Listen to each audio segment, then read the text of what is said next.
கர்த்தருக்குள் பிரியமானவர்களே, ஜனவரி 26 இன்றைய பனித்துளிகளின் தலைப்பானது நாத்திகவாதம். வசனம் நீதிமொழிகள் 30வது அதிகாரம் 9வது வசனம். என் தேவனுடைய நாமத்தை வீணிலே வழங்காதபடிக்கும் என் படியை எனக்கு அளந்து என்னை போஷித்தருளும்.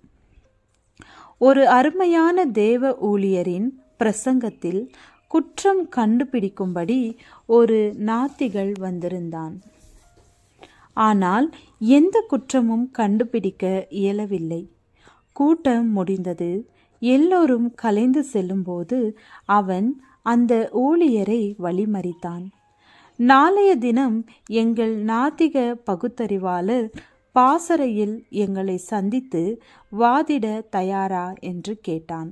அதற்கு அந்த ஊழியர், தயார் தான், ஆனால் உங்கள் நாத்திக தத்துவத்தால் பயங்கரமான குடியிலும் வெறியிலும் மோசமான வாழ்க்கை நடத்திய ஒருவனை நீங்கள் திருத்தியதாக சாட்சி கொண்டு வர வேண்டும். அல்லது உங்கள் நாத்திக தத்துவத்தால் ஒரு வேசியை மனம் திரும்ப பண்ணி பரிசுத்தம் ஜீவியம் செய்ய வைத்த சாட்சியை கொண்டு வர வேண்டும். நீங்கள் அப்படி கொண்டு வருவதாயிருந்தால் இயேசு கிறிஸ்துவின் மூலம் புது வாழ்க்கை பெற்ற நூற்றுக்கணக்கான சாட்சியை நேரடியாக உங்கள் கண்முன் இருத்துவேன். அதன் பின் வாதிடலாம் என்றார். நாத்திகன் யோசித்தான். அவனது நாத்திக தத்துவத்தால் ஒருவனையும் கூட மனம் திரும்ப செய்ததில்லை. நாத்திக தத்துவத்தால் ஆறுதலையும் மன சமாதானத்தையும் கொடுத்ததில்லை. நாத்திக தத்துவத்தால் துன்மார்க்க வழியிலிருந்து ஒருவனையும் திருப்பியதில்லை. கெட்டவர்களை நல்லவர்களாக்க முடியாத நாத்திக தத்துவங்களால் என்ன பயன்?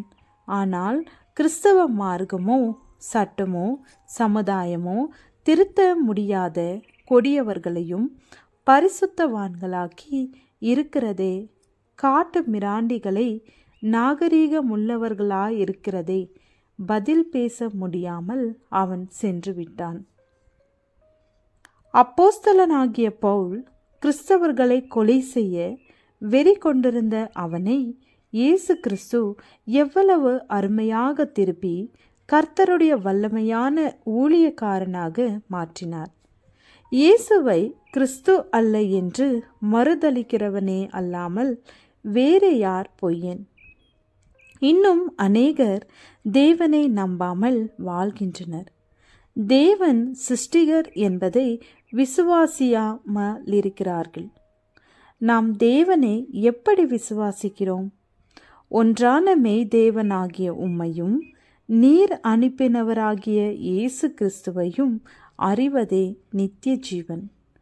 மனுஷகுமாரன் வரும்போது விசுவாசத்தை காண்பாரோ என்று வேதம் கூறுகிறது.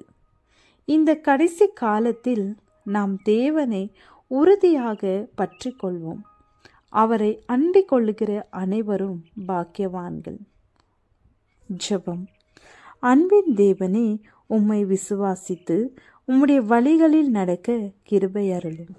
ஆமென்.